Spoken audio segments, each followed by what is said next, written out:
నమస్కారం మాస్టారు. నమస్కారం. నా పేరు రఘునందన్ అండి. అవునయ్యా, నేను చౌడి భాస్కర్ గారి అబ్బాయిని. తెలుసు. నేను సంగీత విద్వాంసులు వారు, మీరు గురుతుల్యులు పెద్దవారు. మీరు మా నాన్నగారికి కచేరీలో వాయించారు.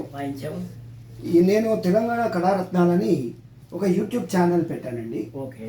నేను మన తెలంగాణలో ఉండే ప్రతి కళాకారుడిని మన ప్రేక్షకులకు, ఎందుకంటే ఇప్పుడు అన్ని టీవీలు, వీడియోలు, సినిమాలు అందరు కూడా మానేశారు.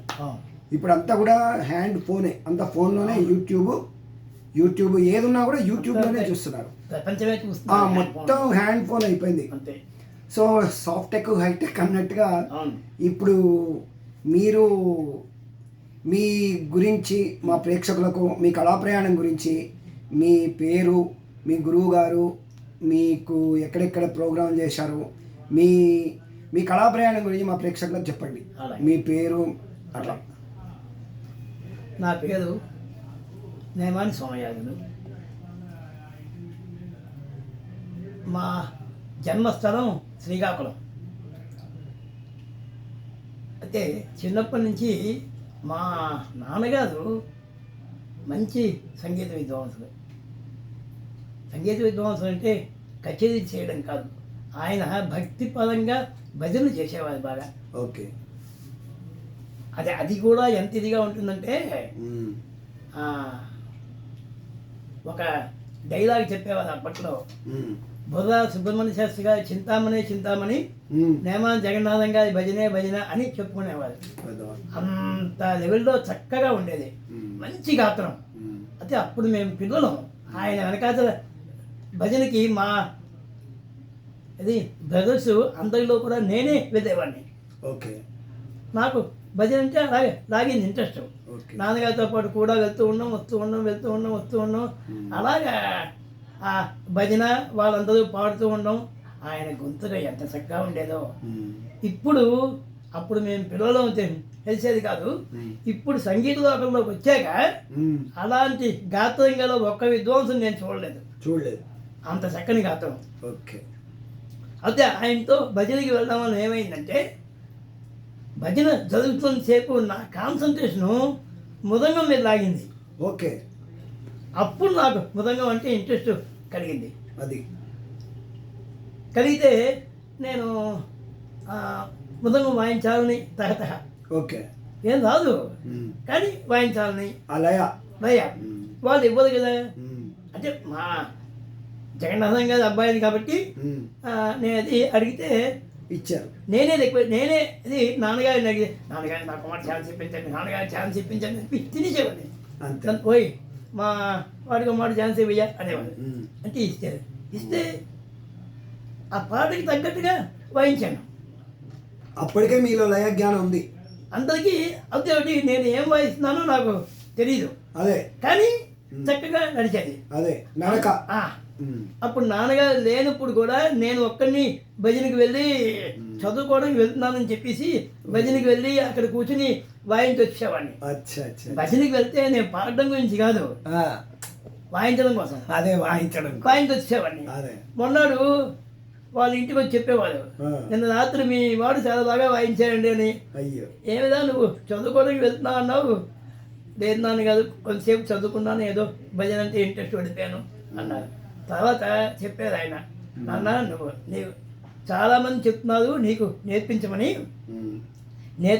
నేర్చుకోవడానికి నాకు అభ్యంతరం లేదు, నేర్చుకో, కానీ మినిమం డిగ్రీ చేతిలో ఉండి తర్వాత నీ ఇష్టం అన్నారు. అంటే ఎస్ఎస్ఎల్సి ఉండేది అప్పట్లో, 69 లాస్ట్ బ్యాచ్ ఎస్ఎస్ఎల్సి. అది అయిపోగానే ఇంకా కాలేజీ చదువులు నాకేమొద్దు, నా దృష్టిలో లేదక్కడ, నేను మృదంగం మీద వెళ్ళిపోతున్నాను అన్నాను. విజయనగరం వచ్చి నా సొంత దీని మీద ఐడియాస్ అన్నీ సొంతమే. అంటే అప్పుడు ఆమదావలసలో ఉండేవారు. ఆమదావలసని శ్రీకాకుళంకి పక్కన చిన్న ఇది అంటే తాలూకా శ్రీకాకుళం రోడ్ అని రైల్వే స్టేషన్ ఉంటుంది. ఆ శ్రీకాకుళం రోడ్ రైల్వే స్టేషన్ ఆమదావలసలో ఒక 6 months ఉన్నాం. అక్కడ జగన్నాథ స్వామి ఆలయంలో ఏదో ఇది హరిక చదువుతుందంటే విన్నం కొలిపేవాడిని. అక్కడ ఉండే మృదంగిష్టికి ఒక 15 రోజులు ఏదో ఇబ్బంది వచ్చింది. వచ్చి వాయించలేమంటే అయితే విజయనగరం వెళ్ళి ఇంకెవరినైనా తీసుకొద్దామని వాళ్ళు అనుకుంటున్నారు. అనుకుంటే నేనే ఉండబట్టగా నేను వాయించిస్తా అండి అన్నాను. ఆ. అంటే ఏం బాబు నీకు వచ్చా అన్నారు. ఆ. ఏదో వాయిస్తా అండి అన్నారు. వాళ్ళు కూడా నాకేం డబ్బులు ఇవ్వలేదు, సరదాగా వాయిస్తా అన్నాను. అదే అంటే వాళ్ళు సరే ఇదేదో బాగుంది అనుకున్నారు. అనుకుని ఆ ఉదంగిష్టు పక్కనే కూర్చుని నాకు స్విచ్ చేసుకోవడం రాదు, అదే స్విచ్ చేసేసి బోనం పెట్టి నాకు ఇచ్చేవాడు, వాయించేవాడిని. బాగుందే అన్నారు. అదే అది కదా అంత పూర్తి అయితాక ఆవిడ అంది, మీరు విజయనగరం రండి, విజయనగరం వస్తే నేను మీకు మృదంగం నేర్పిస్తాను అంది. ఇదేదో బాగుంది అనుకున్నాను. ఒక మంచి రోజు చూసుకుని 70 జనవరి 3 బయలుదేరి విజయనగరం వచ్చాను. మాది ఎంత ఆ స్టేజ్కి ఎంత పూర్ ఫ్యామిలీ అంటే అదే మా మేనత్త గారు ఆ.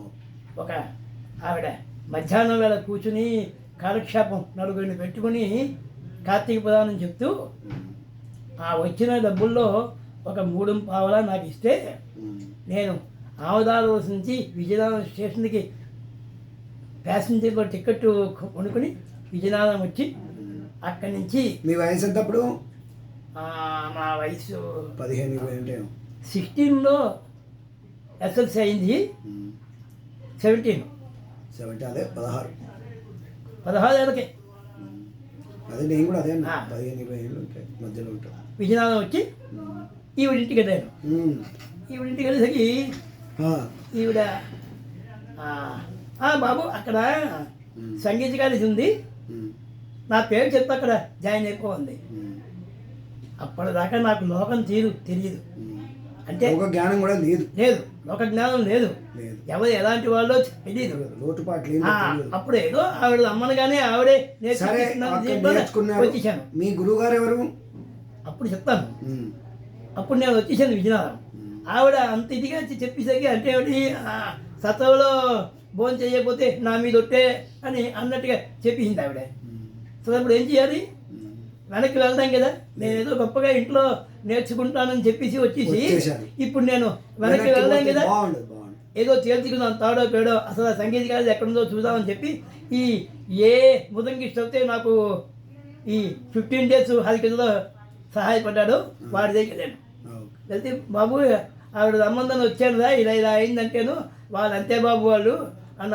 ఇంతకీ ఆ గురువు గారు ఎవరు నాకు మాట చూపించు అన్నాను. అంటే పదన్నని చెప్పి వాడు నన్ను తీసుకెళ్ళి గురువు గారికి ఇంట్రడ్యూస్ చేశాను. ఇంట్రడ్యూస్ చేస్తే గురువు గారి దగ్గరికి వెళ్ళాను. ఆ గురుకులవాసం పద్ధతులు అవి ఏవి తెలియవు. అప్పుడే హై స్కూల్ చదువుకుని వచ్చిన స్టూడెంట్ని గురువు గారి ఇంట్లో ఇలాగ కాలు వేసుకుని కూర్చున్నాను దగ్గరగా. గురువు గారు లోపల నుంచి బయటకు వచ్చారు. మధ్యాహ్నం 2 అయింది. రాగానే చూసి చిచ్చి ఎవడు వీడు, ఏదా సత్యం ఎవడు వీడు అంటే, లేదండి మృదంగం నేర్చుకోవడానికి వచ్చానండి ఆ అబ్బాయి శ్రీకాకుళం నుంచి అన్నారు. నేర్చుకునే లక్షణాలు లేవు అండి పొమ్మను అన్నది వదిలిపోయారు. అయ్యో వెంటనే ఈ మృదంగిష్టి వచ్చి, ఏం బాబు అలాగా కూర్చుంటారా గురువుగారు ఇంట్లో కుర్చీ మీద అని. నాకేం తెలుసయ్యా పద్ధతులు, మాకేం తెలియదు కదా, నువ్వు ముందు చెప్పాలి కొని నువ్వు చెప్పలేదు, నేను కూర్చున్నాను అన్నారు. కాదు రేపు ఉదయం సంగీత కాలేజీకి వెళ్దాం మళ్ళా అన్నదంటే ఉదయం 7 గంటకి సంగీత కాలేజీకి వెళ్ళి అక్కడ నిలబడి నమస్కారం పెట్టాను. అప్పుడు ఏమో ఇదా ఏమని సంగతి చెప్పు అంటే చెప్పాను. అంటే మరి మనం సగం చెప్తే వాడు చెప్పలేము అని మొత్తం జరిగిందంతా పూర్తిగా చెప్పాను. నువ్వేమైనా వాయిస్తావా అన్నారు. ఏదో కొంచెం వాయిస్తా అండి అన్నాను. వాయించు అన్నారు. అంటే దబాల్ని అజ్ఞానం తాళం ఏంటి అన్నాను. ఆయనకి ఒళ్ళు మండిపోయింది ఒక్కసారి. అదే సత్యం నువ్వు తాళం నాదు ఒడిపోయావు బయటికి. అదేంటి బాబు గురువుగారిని వేయమంటారండి తాళం అంటే, ఉదయం నాకు తెలియదు బాబు అని అన్నాను. కూర్చున్నాను, ఏదో వాయించాను. అవన్నీ విన్నారు. బయట నుంచి లోపలికి వచ్చారు. బాగుందా బాయ్ అని ఒకే ముక్కన్నాదయ్యా, 2 ఏళ్లలో నువ్వు మహావిద్వాంసుడు అయ్యే లక్షణాలు కనిపిస్తున్నా అన్నాదయ్యా. వేమతో కాట్రాజుపల్లి లాస్ట్లో విజయవాడలోనే కింద వర్క్ చేశారు. అంటే ముందంతా విజయనగరం, తర్వాత విజయవాడ. అది మా గురువు గారు శ్రీ కాట్రావులపల్లి వీరభద్రరావు గారు. అంతే, అట్లా ఒకదే. అది చెప్పండి మాస్టర్ ఇంకా. కాట్రావులపల్లి వీరభద్రరావు గారు, ఆయన మా గురువు గారు. ఓకే. అప్పుడు ఎన్ని సంవత్సరాలు నేర్చుకున్నారు? నేను 4 సంవత్సరాలు నేర్చుకున్నాను. ఓకే. ఈ 4 సంవత్సరాలు కూడా ఎలాగంటే విజయనగరం ఉన్నా వాదాలు ఇచ్చే అవకాశం ఉంది. వాదం భోజనాలు అంటే రోజుకి ఒక ఇంట్లోన భోజనం అలా చేసి నేర్చుకున్న వాళ్ళు చాలామంది ఉన్నారు. అది ఇప్పుడు అంత ఉందో లేదో కానీ మొన్నటి దాకా విజయనగరంలో ఉండేదే ఆ సిస్టమ్. అంటే మేము ఇలా సంగీతం నేర్చుకుంటున్నామండి, అయితే చదువుకుంటున్నామండి, అయితే సంస్కృతం నేర్చుకుంటున్నామండి అంటే ఒకరోజు వాదం ఇస్తాం బాబు అని అనేవాళ్ళు. అలాగే నువ్వేం చేస్తావని చెప్పి నన్ను అడిగేది గురువు గారు. అంటే నాకు ఎవరు లేదండి, ఆయన సింగిల్ అని చెప్పేశాను. అయితే అప్పుడు మరి వాదం భోజనాలు చేస్తావా అన్నాడు. ఓకే చేస్తా అన్నాను. వెంటనే మా ఇంట్లో గురువారం ఉన్నారు. ఈ వంకాయల నరసింహంగా ఇంటికి వెళ్ళాను. ఎవరు మరి ఇప్పుడు వంకాయలు రావణమూర్తి ఉన్నారు కదా మృదంగం, వాళ్ళ ఇంటికి. మా ఇంటికి వెళ్ళినప్పుడు మా ఇంట్లో శనివారం అయ్యా అన్నాడు ఆయన. ఎందుకంటే నీకు భజన అంటే ఇష్టం, శనివారం నాడు ఎలాగో మేము భజన చేస్తాం, భోజనం చేసి భజన చేసి ఇక్కడే ఉండిపోవచ్చు అంటే శనివారం పెట్టుకున్నాం. మిగిలిన వారాలు కూడా చెక్కమని ఫిక్స్ అయిపోయి లక్కీ చూడు యోగం ఉంది కాబట్టి ఆ 4వ తారీఖు నుంచి సెలవులు కాలేజీకి, సంక్రాంతి హాలిడేస్. ఒక్కరోజు లేట్ అయినా ఎలా ఉండేదో అంటే మీరు ఇంకా వృధా అయిపోతుంది మీ ప్రయాస. అప్పుడు కరెక్ట్గా టైం ప్రకారం ఫిక్స్ అయింది. మళ్ళీ 18th వచ్చి అన్నారు. అంటే ఇంటికి వచ్చాను, 18th వచ్చాను. వారం పోయినా సెట్ అయిపోయి గురువు గారి దగ్గర కూర్చున్నాను. అప్పటికి ఇంకోటి నేర్చుకోవడం అంటే మామూలుగా పెట్టడం, ఇలా పెట్టి కూర్చుని వాయించ అవేం లేవు. ఒక 6 months అయింది.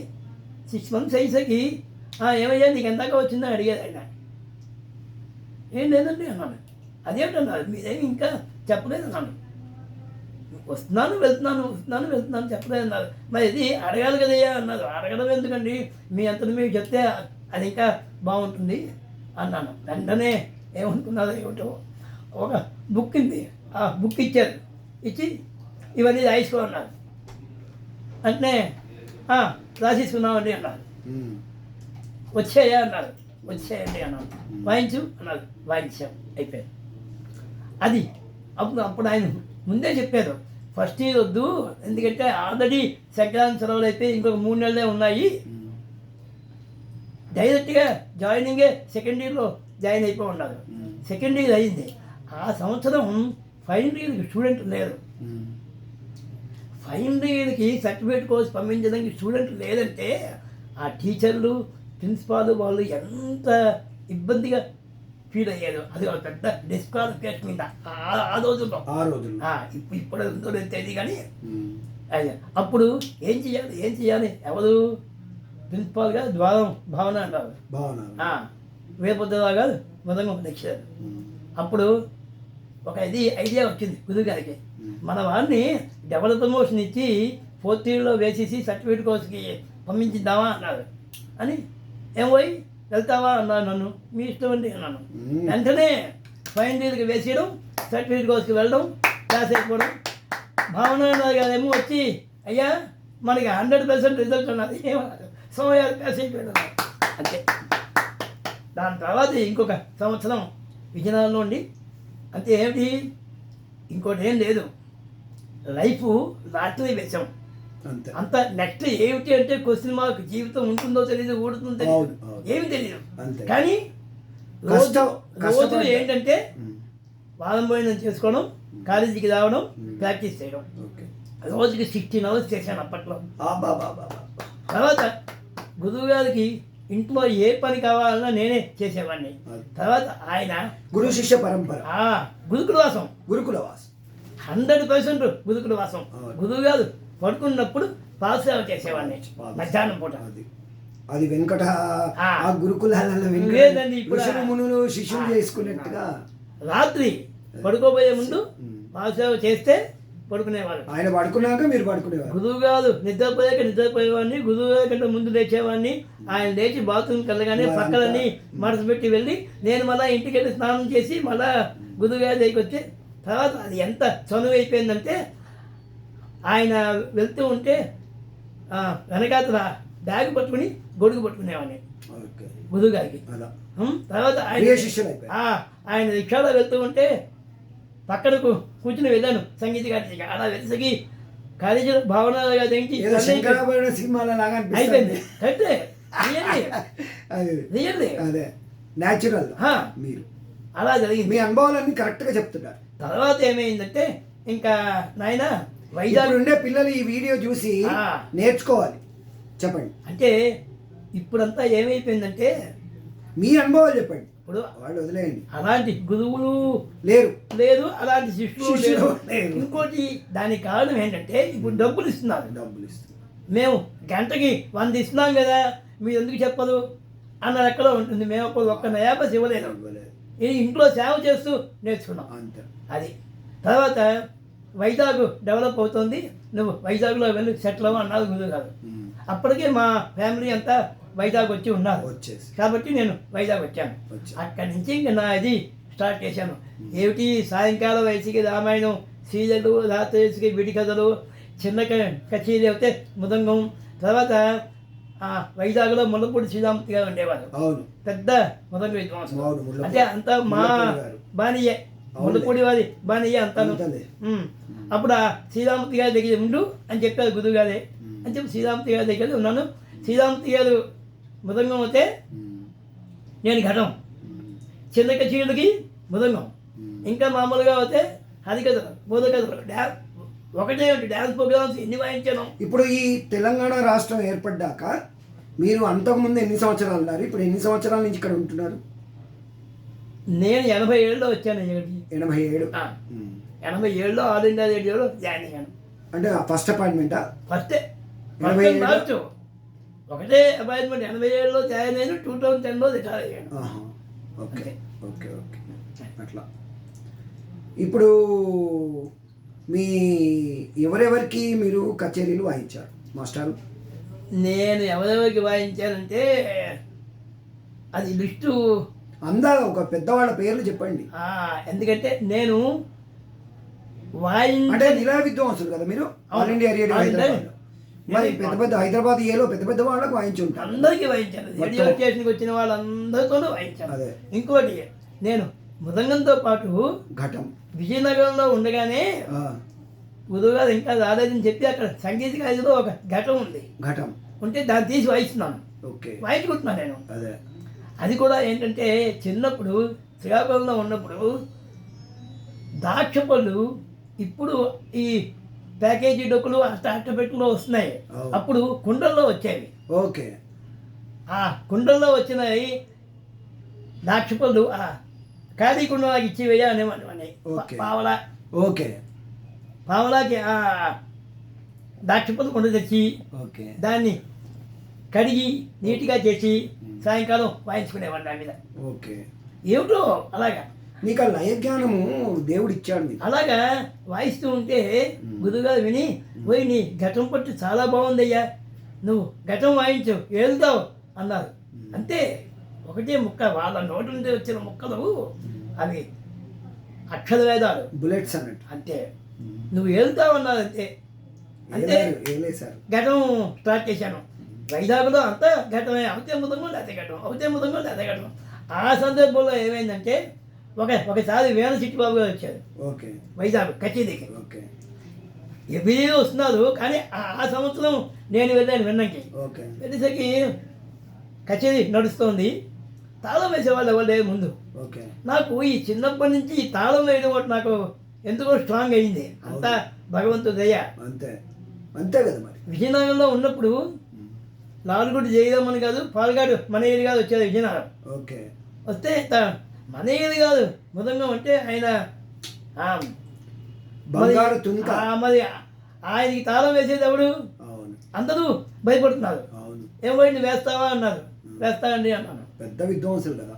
కూర్చున్నాను ముందు, వేసాను తాళం. నేను వేస్తూ ఉంటే ఆయన అద్భుతంగా వాయించారు.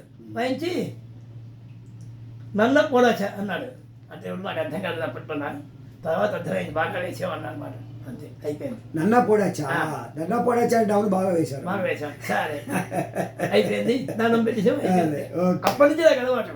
ఓకే చిట్టుబాబు గారి కచేరీ నడుస్తోంది. ఓకే దొదయి మృదంగం ఓకే తాళం వేసే వాళ్ళు లేరు. వాళ్ళు కొంచెం ఇబ్బంది పడుతున్నారు. ఈయనే వేసుకుంటూ వాయించుకుంటూ అలా చేస్తున్నారు. ఓకే ఇంతట్లో నేను వచ్చాను, కొంచెం సగంలో వచ్చాను. ఓకే వచ్చేసరికి నన్ను చూశాడు ఆయన ఓకే దొదయి. చూసి రమ్మని పిలిచాడు. పిలిస్తే చిట్టుబాబు అడిగాడు ఎవరి అబ్బాయి అన్నాడు. బాగా వేస్తాడు చాలా ఉన్నారు. రావయ్యా అన్నాడు. అంతే జాగా ఇచ్చారు. ముందు కూర్చున్నాను. నేను తాళం వేస్తున్నాను, వాళ్ళు వాయిస్తున్నారు. వాళ్ళు వాయిస్తున్నారని నేను వేస్తున్నాను. మొత్తానికి స్ట్రాంగ్ అయిపోయింది. కచేరీ అద్భుతంగా నడిచింది. ఊగిపోయింది. ముదంగం ఛాన్స్ ఇచ్చాడు. ముదంగం ఛాన్స్ కూడా నువ్వే వేయన్నా చిట్టుబాబు సౌండ్ చేశాడు. వేసాను, అయిపోయింది. కచేరీ అయిపోయింది. ఆ పక్కన శంకరశాస్త్రి గారు కూర్చున్నారు. ఓకే ఈమని చిట్టుబాబు గారు గురువుగా కూర్చున్నారు. ఎందుకంటే చిట్టుబాబు గారు గురువు గారు శంకరశాస్త్రి గారికి సన్మానం, చిట్టుబాబు గారి కచేరీ. ఓకే కచేరీ అవగానే చిట్టుబాబు వెళ్ళి గురువు గారికి నమస్కారం పెట్టి నిలబడితే శంకరశాస్త్రి గారు తక్కువ అడిగేది ఎవరా అబ్బాయి బాగా వేసాడు తాళం అన్నారు. ఏమోనండి నేను ఇప్పుడే వింటున్నాను చూస్తున్నాను అన్నారు. అంటే ఈ అబ్బాయి ఎవరు అని అంటే చాలు, నా గురించి చెప్పడానికి ఇద్దరు ముగ్గురే ఉండేవారు. మనకి అసలు ఇప్పుడు అడిగా ఆ అబ్బాయి మృదంగం వాయిస్తాడండి, ఘటం కూడా వాయిస్తాడు. ఘటం వాయిస్తాడా? అయితే నేను ఇది ఎంకరేజ్ చేస్తాను గురువు గారు అన్నాడు శంకరశాస్త్రి గారితో చిట్టుబాబు. అనగానే నువ్వైతే పెద్దవాళ్ళ సాంగత్యం ఉంది మీకు, నువ్వైతే చేయగలవయ్యా చెయ్యి అన్నాడు. అంటే అబ్బాయి నిన్ను పిలుస్తాను అన్నాడు. నేను అది అనుకున్నాను. ఇక్కడికి వచ్చిన వాళ్ళందరూ ఇలాగే అది అంటారు, ఒలిపోయాక మర్చిపోతారు, చూద్దాంలే అనుకున్నాను. మంచిదండి సంతోషంగా వచ్చాను. 4 రోజుల తర్వాత లెటరు ఢిల్లీ వస్తావా అని. షాక్ అయిపోయాను. Very good. మెల్ల మంచిది ఢిల్లీ వస్తావా అని. ఎంత మంచి అనుభవాలు చెప్తున్నారు. ఎవరికి ఉండవు ఇలాంటి, లైఫ్లో ఎవరికి జరగవు ఇట్లాంటి. ఢిల్లీ వస్తావా అంటే దానికి కూడా ఎంత చక్కగా చెప్పేది వాళ్ళు. వైజాగ్ నుంచి ఫలానా ట్రైను 8 గంటలకు బయలుదేరి 8 గంటకి రాయపూర్ వెళ్తుంది. అక్కడి నుంచి అది ఛత్తీస్గఢ్ ఎక్స్ప్రెస్ అవుతుంది. ఢిల్లీ 8 గంటలకు వెళ్తుంది నిజాముద్దీన్కి. మీకు ఇగో ఈ ఫోన్ నెంబర్ ఇస్తున్నాను, మీరు అక్కడ దిగి ఈ ఫోన్ నెంబర్ చేస్తే వాళ్ళు వచ్చి మిమ్మల్ని తీసుకెళ్తారు అని చెప్పండి. ఇంత డీటెయిల్గా ఉత్తరం రాశారు. ఒక్క నిమిషం మీ అనుభవాలు చెప్తున్నారు మాస్టర్, చెప్పండి. ముళ్ళపూడి వారి దాని గురించి చెప్తున్నారు. ముళ్ళపూడి వారి మృదంగము అదంతా చెప్తున్నారు. కాదు ఒకసారి వెయ్యాలి రాదట్లా. అదా చెప్పండి. అప్పుడు చిట్టుబాబు గారితో అదే ఈమని శంకర శాస్త్రి గారు మిమ్మల్ని ఢిల్లీకి రమ్మన్నారని వచ్చింది. ఢిల్లీ రమ్మన్నాం. మొత్తంగా అయితే ఢిల్లీ వెళ్ళాం. ఢిల్లీ అనగానే భయపడిపోయాను. ఎందుకంటే చెప్పండి వైజాగ్ దాటి నేను ఎక్కడికి రాలేదు. అవును. అంచేత డైరెక్ట్గా ఒక్కసారి ఢిల్లీ అనగానే భయపడ్డాం. మొత్తంగా అయితే నేను ఢిల్లీ వెళ్ళాను. వాళ్ళు ఎవరో వచ్చారు తీసుకెళ్ళారు. కచేరీ అది కూడా ఎక్కడ, ఇది అశోక హోటల్లో, 7 స్టార్ హోటల్ అశోక హోటల్. కచేరీ సూపర్ స్టార్ చిట్టుబాబు గారి కచేరీ, కమలాకర్ గారు మృదంగం, నేను ఘటం. ఢిల్లీలో వైలిన్ ఎవరు? వైలిన్ ఉండదు, వీళ్ళకి మృదంగం ఘటమే అంతే. అశోక హోటల్లో కచేరీ. లోపలికి వెళ్ళగానే ఆ లైట్లు ఏమిటి, ఆ ఇల్లు ఏమిటి, ఆ రెడ్ కార్పెట్లు ఏమిటి, ఇవన్నీ చూసి స్టన్ అయిపోయాను, భయపడిపోయాను. మొత్తంగా లోపలికి వెళ్ళి కూర్చున్నాం, స్టేజ్ మీద కూర్చున్నాం. నేను ఏం వాయించానో నాకు ఏమీ తెలియదు. ఆయన ఏం వాయించానో నాకు ఊరగక్కలేదు, నేనేం వాయించానో నాకు ఎక్కలేదు. కచేరీ నా సైడ్ నుంచి అట్టర్ సైడ్ లేదు, అంతే అయిపోయింది. అంటే రూమ్లోకి రాగానే చిట్టుబాబు గారు అన్నారు, చిచ్చి ఈ అబ్బాయి లాభం లేదు, తీసేయి, నువ్వేదో బాగా వాయిస్తాను అన్నావు, నువ్వు అన్నావని వేసుకున్నాను, లాభం లేదు, తీసేయి, ఆ అబ్బాయికి రావాల్సిన డబ్బులు ఇచ్చేసి పంపించేయి అన్నాను. అంటే మొత్తం కదా అయితేనే 2 రోజులు పోయాక ఢిల్లీ నుంచి రిజర్వేషన్ దొరికింది, ఇంటికి వచ్చాను. అప్పుడు కమలాకర్ గారు చెప్పారు, అది కాదు చిట్టి, వైజాగ్ వాళ్ళు వైజాగ్ దాటి ఎప్పుడు రాలేదు, అతను ఢిల్లీ రాగానే భయపడిపోయాడు. అందులో నీతో అంటేనే సగం భయపడ్డాడు. ఢిల్లీ అనగానే ఇంకా భయపడ్డాడు. ఈ హోటలు ఇవన్నీ చూసి ఇదైంది. అలా కాదు, అతనికి ఇంకో ఛాన్సు వైజాగ్లోనే ఇయ్యి, అప్పుడు కూడా నీకు నచ్చకపోతే వదిలేయి అన్నారు. అంటే ఆ తర్వాత ఒక ఫెస్టివల్లో వైజాగ్ వస్తున్నానని తెలిసి సభ వాళ్ళని రిక్వెస్ట్ చేసి నాకు ఛాన్స్ ఇవ్వనయ్యా అంటే ఆయన ఒప్పుకోరండి అన్నారు వాళ్ళు. సభ వాళ్ళు కాదు నా పేరు చెప్పండి అంటే మొత్తంగా చెప్తే సరే వాయించమని అన్నారు. అప్పుడు చెప్పారు, అదే ఇంకా కమలా కదా చెప్పారు, ఇప్పుడు నువ్వు జాగ్రత్తగా వాయిస్తే నీ లైఫ్ చూసుకో అన్నారు. నేను భయపడకుండా టెన్షన్ లేకుండా ఉండడానికి నా వెనకాతలో ఒక నలుగురిని కూర్చోబెట్టి అక్కడో ఇద్దరిని ఇక్కడో ఇద్దరిని ఉంచి నేను ఆపినప్పుడల్లా నీకు కాస్త చప్పట్లు కొడుతూ ఉండయా, నాకు కాస్త ధైర్యం వస్తుంది అని చెప్పి అప్పుడు కూర్చుని మొత్తం ఇలా అయితేనే వాయించాను. అప్పుడు అన్నారు, మన వాడు ఢిల్లీలో భయపడ్డాడు, ఓకే బాగుంది అనుకున్నారు. నాటి నుంచి ఆయన ఒక్క నిమిషం చెప్పండి మాస్టర్. అలాగే ఇంకా అక్కడి నుంచి చిట్టిబాబు గారితో రెగ్యులర్ ఘటన అది వాయించడం స్టార్ట్ చేశాక నెలకి 25 రోజులు చెన్నైలోనే ఉన్నాం. మొత్తం కోస్ట్ టు కోస్ట్ అంటారు, అంటే ఆసేతు హిమాచల్ పర్యంతం చిట్టిబాబు గారితో ఘటన వాయించాను. అంటే ఇంకా ఆ ఊరు ఈ ఊరు అని కాదు, లేదు నేను వేరే విదేశాలకు కూడా వెళ్ళారా? చూడని ఊరు లేదు, ఎక్కని స్టేజ్ లేదు. చిట్టిబాబు గారితో వాయించడం స్టార్ట్ చేశాక మిగిలిన ఆర్టిస్టులు కూడా నన్ను వేసుకోవడం స్టార్ట్ చేశారు. అప్పుడు ఇంకోటి, ఆయన ఎక్కడికైనా సరే ఆంధ్రాఘటం అని ఆయన అనౌన్స్మెంట్ ఇస్తూ ఉండేవాడు. ఆంధ్రాలో కూడా మీకు ఏకైక ఘటం ఇట్టనే అని చెప్పి అలాగే నన్ను టాప్ చేసేసి స్టాంప్ రైజ్ చేశాడంటే ఇంకా ఆఖరికి ఏమైందంటే నా ఇంటి పేరు కూడా మర్చిపోయాం, ఘటన సోమయాజు అన్నారు. అది అంటే అలాగా ముగ్గురికే వచ్చింది. ఫిడేల్ నాయుడు గారు అన్నారు, అవును ఫిడేల్ నాయుడు, అలా ఇంతవరకు రాలేదు. ఎంతో మంది ఉన్నారు, ఎంఎస్ రాలేదు. గోపాలకృష్ణ కూడా రాలేదు. ఫిడేల్ ఎంఎస్ గోపాలకృష్ణ అన్నది రాలేదు, ఒక్క ఫిడేల్ నాయుడు అన్నారు. అలాగే వీణ చిట్టిబాబు అన్నారు, అలాగే ఘటన సోమయాజు, అంటే మూడు అంతలా వచ్చేసింది. అలాగే మొత్తం అన్నీ వాయించాక అందరితోనూ వాయించాము. అందరితోనే ఏమిటి, బాలమురళి గారితో వాయించాము, కేశదాస్ గారితో వాయించాము, తర్వాత నేదుల కృష్ణమూర్తి గారితో వాయించాము, తర్వాత ఓలేటి గారికి వాయించాను, నూకల గారికి వాయించాను, పినాకపాణి గారికి వాయించాను, మా నాన్నగారికి కూడా మీ నాన్నగారికి వాయించాను. భాస్కర్. ఇంకా వాళ్ళు వీళ్ళండి అందరికీ వాయించాము. అంటే కొందరికి ముదంగం ఘటం కూడా వాయించాను. మీరు జలతరం కూడా వాయిస్తారు కదా? అవును, ఎంఎస్ గోపాలకృష్ణ గారితో ముదంగం వాయించాను, ఘటం వాయించాను. నాలుగుడు జయరామను ముదంగం ఘటం వాయించాను. చంద్రశేఖర్ ముదంగం ఘటం ఎమ్మెల్యే వచ్చిందయ్యా. ఎమ్మెల్యే వసంత కుమార్తో ముదంగం వాయించాను. అప్పుడు ఆవిడ అంది, సాయంకాలం వస్తారా ఒకలా ఉందని, ఈ అబ్బాయి బాగా వాయించాడని. లేదండి సాయంకాలం నేను చిట్టిబాబు గారితో వాయిస్తున్నాను, శారదా గాంధంలోన ఛాన్స్ లేదండి అని చెప్పేశాను. అలాగా డీకే జయరామంతో వాయించాను. ఇంకా చూసుకుంటే ఆయన ఎవరు, మధురై సోమసుందరంతో వాయించాను. మధురై సోమసుందరం, బాల్గాడ్ మణి అయ్యర్, బాల్గాడ్ మణి అయ్యరును పర్వత సుబ్రహ్మణ్యం వాళ్ళిద్దరు తప్ప మిగిలిన దేశంలో ఉండే ముదంగాలు అన్నిటితోనూ ఘటన వాయించాను. మీరు ఆల్ ఇండియా రేడియోలో ఎన్ని సంవత్సరాలు సర్వీస్ చేశారు? అది నేను 87లో జాయిన్ అయ్యాను. 2010లో రిటైర్ అయ్యాను. ఓకే. ఏ టాప్ గ్రేడ్ కదా మీరు? ముదంగంలో టాప్ గ్రేడ్ వచ్చింది, ఘటనలో టాప్ గ్రేడ్ వచ్చింది, జలతరంగంలో బిహై గ్రేడ్ వచ్చింది. జలతరంగం అంటే ఏంటి?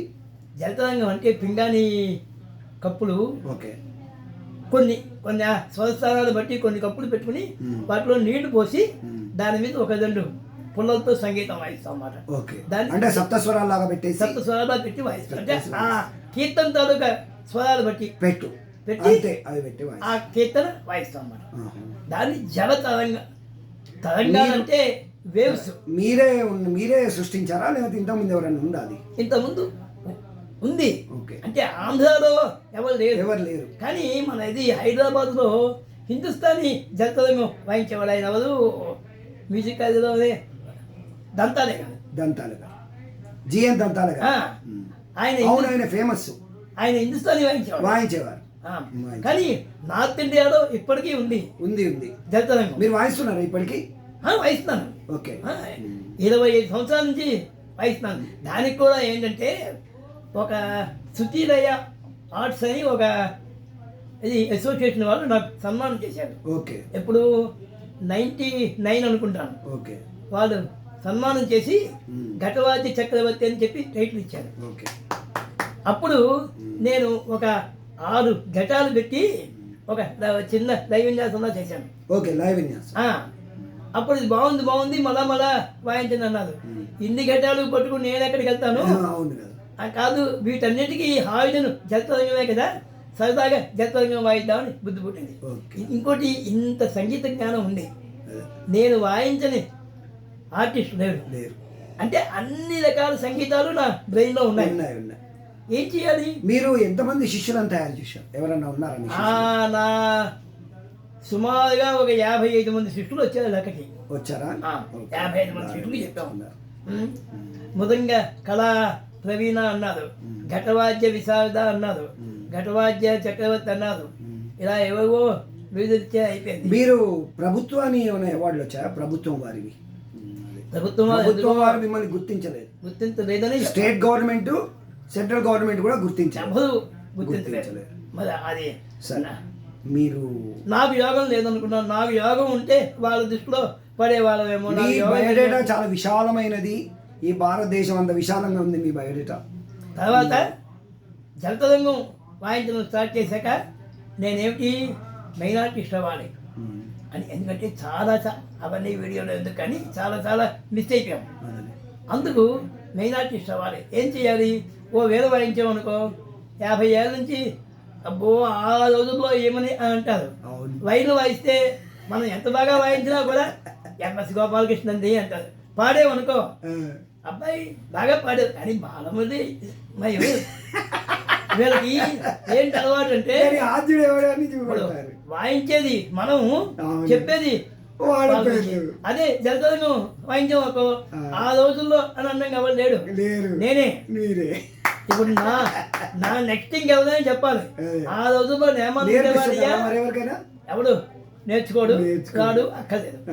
ఆ రోజుల్లో నియమాలు ఉండేవాడయ్యా జలతరంగం వాయించ అని చెప్తారు, కానీ నాకు ముందు ఎవరు లేదు. ఇప్పుడు మీ పిల్లలతో ఇక్కడే ఉంటున్నారా? హైదరాబాద్లో? బాబు సింగపూర్లో వర్క్ చేస్తున్నాడు. నేను ఇక్కడ ఉంటున్నాను. అప్పుడు పిల్లలు మీకు? 2 అబ్బాయిలు, అమ్మాయి. ఒక అమ్మాయి. అమ్మాయి ఇక్కడే ఉంటుంది. పెద్దవాడు. అంత కులాసా? మీ ఆరోగ్యం అంతా బాగుంది? అంతా బాగుంది. తర్వాత నేను చాలా ముక్తాయిలు పుస్తకాలు లాంటి రాశారా? చాలా ముక్తాయిలు రాశాను. ఓకే. రాస్తే ఎవరో చెప్పారు, నిజాలు ఒక పుస్తకం రాయకూడదు అని. మన వాళ్ళు కూడా ఒక చిన్న ఇది ఉంటుంది, మనం ఇప్పుడు ఎన్ని రాసినా కూడా గుర్తించరు. రిటైర్ అయిపోయేసరికి సీనియర్ సిటిజన్ వచ్చేస్తుంది కదా, అప్పుడు రాసేదంటే గుర్తిస్తారు. అంటే 59 నెలలకి 60కి ఎంత 1 మంత్ తేడా అంతే. నేను అందుకే 60 దాకా వచ్చి ఆగి ఒక మృదంగ సౌరభం అని చెప్పి ఒక పుస్తకం రాశాను. Very good. అది సూపర్గా పడిపోయింది. మ్యూజిక్ కాలేజీలో కూడా 4 మ్యూజిక్ కాలేజీలు ఉన్నాయి. ఇప్పుడు ఆ బుక్ ఉంది, ఫాలో అవుతున్నా. అదే తెలుగు యూనివర్సిటీ వాళ్ళు కూడా అదే ఫాలో అవుతున్నారు. దాని తర్వాత ఇంకొక పుస్తకం 3 పుస్తకాలు రాశాను. అంటే ఇండియాలో మృదంగం మీద 3 పుస్తకాలు రాసింది నేను ఒక్కనే చెప్పుకోవచ్చు గర్వంగా. అలాగే 3 వాయిద్యాలు వాయించేది కూడా నేను ఒక్కనే. తర్వాత నేను చిట్టుబాబు గారితో ఆస్ట్రేలియా వెళ్ళాను, సింగపూర్ వెళ్ళాను, ఫెస్టివల్ ఆఫ్ ఇండియాకి రష్యా వెళ్ళాను. తర్వాత ఇది అమెరికా వెళ్ళాను ఆయనతో. తర్వాత 2009లో బాలమురళి గారితో దుబాయ్ వెళ్ళాను. తర్వాత రిటైర్ అయిపోయాక 14, 15, 16, 17, 18 5 years ఎవ్రీ ఏప్రిల్లో వెళ్ళడం, జూలైలో రావడం అమెరికా. జలతరంగమే. ఇప్పుడంతా జలతరంగమే, మృదంగం ఘటం తగ్గించాం, ఓన్లీ జలతరంగమే వాయిస్తున్నాను. జలతరంగం మీద 4 CDలు ఇచ్చాను. రామదాస్ కీర్తన వాయించాను, త్యాగరాజ్ కీర్తన వాయించాను, అన్నమయ్య కీర్తన వాయించాను. Very good, very good. మొన్న 2022లో ఓకే, మద్రాస్ మ్యూజిక్ అకాడమీ వాళ్ళు నాకు టీటీకే అవార్డు ఇచ్చారు. Very good. క్యా బాత్. అది ఇచ్చి గౌరవించారు. మద్రాస్ అకాడమీ అవార్డు అంటే చాలా ప్రెస్టీజియస్, అదొక్కటి చాలా ప్రెస్టీజియస్. మద్రాస్ మ్యూజిక్ అకాడమీ వాళ్ళు వాళ్ళు గుర్తించారు, మన వాళ్ళే గుర్తించారు. వాళ్ళు మద్రాసులో ఉన్న ఆర్టిస్టులు అందరితో, అంటే ఇప్పుడు వచ్చిన ఆర్టిస్టులకి మనం అంతగా తెలియదు కానీ ముందు జనరేషన్ ఆర్టిస్టులు అందరికీ కూడా మనం అంటే తెలుసు, అందరికీ తెలుసుకో అవసరం కూడా లేదు. నేను 4 ఆల్రెడీ స్వర్గ ఇది దాన్ని ఆ లిమిట్ దాటిపోయారు. క్రీమ్ మీరు 4 జనరేషన్ ఆర్టిస్టులతో వాయించాను. క్రీమ్ అన్నట్టు మీరు. సరే ఇంకా హాయిగా జలతరంగం వచ్చిందా? ఇంకా మన తెలంగాణ కళారత్నాలు మీరు టైం కేటాయించి నాకు ఇంటర్వ్యూ ఇచ్చినందుకు మీకు ధన్యవాదాలు మాస్టారు. మీరు మంచి ఆయురారోగ్యాలతోని ఇంకా మీరు అందరినీ ఆర్టిస్టులను ఇప్పుడు ఉండే పిల్లలకి ఏం చెప్తారు చెప్పండి, మెసేజ్ ఏం చెప్పాలి? ఇప్పుడు నేర్చుకునే విద్య ఏదో వస్తుంది, అల్లక్కడ అది వస్తుంది, ఇక్కడ ఇది వస్తుంది అని నేర్చుకోవడం కాకుండా, అంటే 2 నడకలు 2 ముక్తాయిలు రాగానే స్టేజ్ ఎక్కేస్తున్నారు, వచ్చేసి మేము మహావిద్వాంసం అనుకుంటున్నారు. అది కాదు, సబ్జెక్టు పూర్తిగా నేర్చుకోవాలి. ఎందుకండి ఇవన్నీ ఆ తేలో 2 ముక్తాయిలు ఉంటే చాలదా అంటారు, అది తప్పు. సబ్జెక్టు బాగా నేర్చుకుంటే అప్పుడు ఎవరు వచ్చినా ఎవరితో అయినా సరే వాయించగలం. ఆ సబ్జెక్ట్ రావాలంటే కొన్నాళ్ళు శ్రమపడి నేర్చుకోవాలి.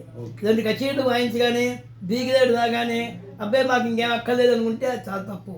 కాబట్టి నేర్చుకునే ఇంట్రెస్ట్ ఉన్నవాళ్ళు శ్రద్ధగా నేర్చుకోవాలి. సీనియర్స్ మీద గౌరవభావం ఉండాలి. అది ఇప్పుడు లేదు, తగ్గిపోయింది బాగా. సీనియర్ విద్వాంసులు వస్తే లేచి పెట్టడం, నమస్కారం పెట్టడం అవి ఏమి ఉండవు. వీడి మొహం వీడేం వాయిస్తాడు అని మనమే బాగా వాయిస్తున్నాం అని అనుకుంటాం. రేపు కూడా వీడు కూడా సీనియర్ అవుతారు కదా మరి. అంతే కదా. తర్వాత విద్య నేర్పిన గురువుల మీద సద్భావం ఉండాలి, భక్తిభావం ఉంటేనే విద్య వస్తుంది.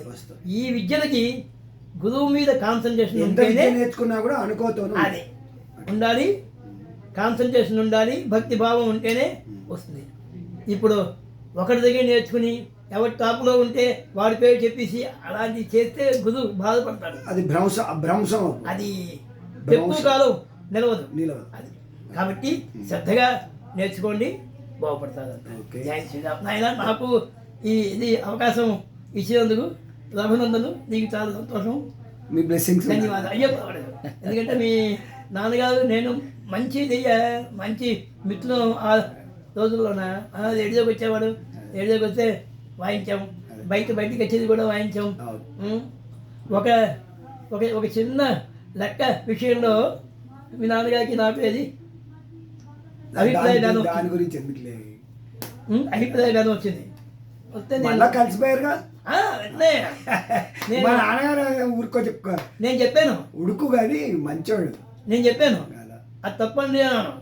వెంటనే రేడియోలో ఆయనకి కోపం వచ్చి, హై నన్నే అంటావా, నా అంతటి వాడిని నువ్వు తప్పడతావా, హాట్ టూట్ అని చెప్పేసి బయటకు వచ్చేసి టెక్స్ట్లో చెప్పాడు. ఆ అబ్బాయికి చాలా పొగదెక్కువ, నన్నే అన్నాడు వెళ్ళిపోయాడు. ఆ సాయంకాలమే రవీంద్ర భారతిలో ఏదో ఫంక్షన్ ఉంటే కలిసాం. రవీంద్ర భారతికి వచ్చి, స్వామి గారు మీరు చెప్పింది కరెక్టే, నన్ను క్షమించండి అన్నాడు. అదే అలాంటిది.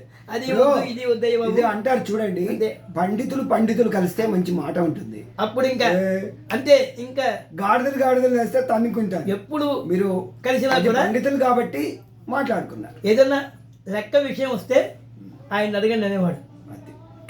అది అంటే మృదంగంలో మీ పాండిత్యంలో అంతే. తర్వాత ఇప్పటికీ కూడా ఎవరు లెక్క విషయంలో డిస్కషన్ వస్తే మీరే నన్నే రిఫర్ చేస్తారు. నాతో డిస్కషన్ పెట్టుకోకూడదు, ఎందుకంటే అందరికీ తెలుసు మనం అంటే ఏమిటో. సో 3 పుస్తకాలు రాసాము, 3 వాయిద్యాలు వాయించాము, మీరు దేశం అంతా తిరిగాము. కావాలి రాష్ట్ర ప్రభుత్వాలు మరియు కేంద్ర ప్రభుత్వాలు మీ సర్వీసెస్ని గుర్తించి, మీ సీనియర్ సిటిజన్స్ని, మీ ఆర్ట్ ఫామ్ని గుర్తించి మంచి గుర్తించాలని కోరుకుంటూ మీరు ధన్యవాదాలు. థ్యాంక్ యూ అండి, నమస్కారం అండి.